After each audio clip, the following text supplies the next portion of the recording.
algunos paisanos nuestros, los queremos saludar con mucho cariño, no sé dónde están, no los vemos.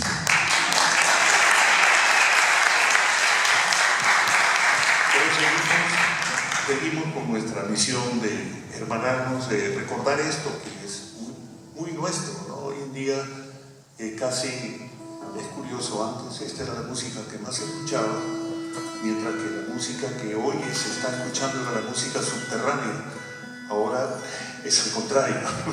Parece que hay que buscarla con la policía, con la CIA, con el FBI o algo, los discos nuestros, porque los medios a lo mejor no están tan interesados en difundir este tipo de música, que para ellos pues no es tan tremendista como lo que se escucha hoy por los medios, sin demeritar a nadie, pues, como dice el dicho, a quien Dios se lo da, que San Pedro se lo bendiga, pero de todas formas nosotros hacemos esto porque sabemos que esta música, como dije hace un momento, es eterna, es decir, muy propia.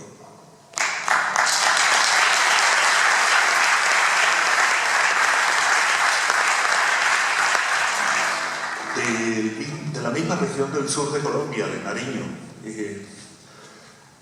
vamos a escuchar el bambuco Trigalia,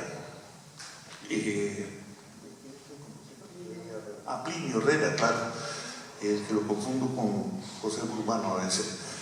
Y él pues tiene este pasillo que es muy propio de la región del sur de Colombia, que es frontera con Ecuador. Y lo otro es un ritmo que algunos lo han grabado como pasillo, otros como bambuco, otros como joropo, otros como un aire estrictamente peruano. Fue compuesto por un par de norteamericanos que nunca vinieron por acá, por estas regiones, pero les llamó mucho la atención y el tema pues está inspirado en todo lo que es la estructura de nuestra música, de Lewis Howard y de Toots Thielemans. Escucharemos entonces Seresta. Entonces, Trigalia y Seresta.